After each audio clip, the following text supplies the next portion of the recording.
उस दिन कारगिल की पहाड़ियां सिर्फ बर्फ से नहीं ढकी थीं। वो गोलियों की आवाज, बारूद की गंध और जवानों की सांसों से भरी हुई थीं। ऊपर दुश्मन बैठा था, नीचे भारतीय सैनिक चल रहे थे, और उन्हीं जवानों के बीच एक युवा अधिकारी था, कैप्टन विक्रम बत्रा।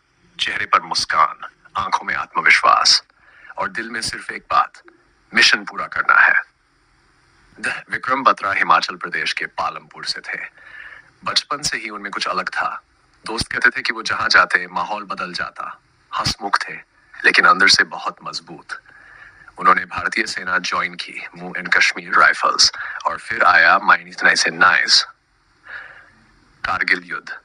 पाकिस्तानी सैनिकों ने भारत की ऊंची चोटियों पर कब्जा कर लिया था। उन ऊंचाइयों को वापस लेना आसान नहीं था, क्योंकि युद्ध का सबसे कठिन नियम होता है, जो ऊपर बैठा हो उसे हराना बहुत मुश्किल होता है।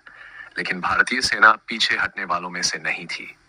कैप्टन विक्रम बत्रा की यूनिट को आदेश मिला, पॉइंट फॉन्फोइंट पर कब्जा करना है। रात का समय था, ठंडी हवा चेहरे को काट रही थी, हर कदम पर मौत छिपी थी। लेकिन विक्रम बत्रा आगे बढ़ते रहे। उन्होंने अपने जवानों से कहा, या तो तिरंगा फहरा कर लौटेंगे या तिरंगे में लिपट कर। और फिर हमला शुरू हुआ। गोलियां चल रही थी, दुश्मन ऊपर से फायर कर रहा था, लेकिन विक्रम बत्रा रुक नहीं रहे थे। वो सबसे आगे थे। एक एक बंकर साफ किया गया, करीब से लड़ाई हुई, और आखिरकार भारतीय तिरंगा उस चोटी पर लहरा उठा। जब रेडियो पर उनसे पूछा गया कि मिशन कैसा रहा, तो उन्होंने मुस्कुराते हुए कहा, ये दिल मांगे मोर। पूरा देश उस आवाज को कभी नहीं भूला। लेकिन असली परीक्षा अभी बाकी थी। कुछ दिनों बाद उन्हें एक और मिशन मिला, पॉइंट कॉटमाइन पासवाई। ये मिशन पहले से भी ज्यादा खतरनाक था। ऊंचाई कठिन, दुश्मन मजबूत और गोलाबारी लगातार। लड़ाई के दौरान उनका एक साथी घायल होकर खुले इलाके में फंस गया। अब कोई भी अधिकारी अपने जवान को आदेश दे सकता था कि जाकर बचाओ, लेकिन विक्रम बत्रा ऐसे नेता नहीं थे। उन्होंने खुद आगे बढ़ने का फैसला किया। उनके साथी ने कहा, सर आप मत जाए। लेकिन विक्रम बत्रा बोले, तू बाल बच्चेदार है, हट जा पीछे। और फिर वो गोलियों के बीच दौड़ पड़े।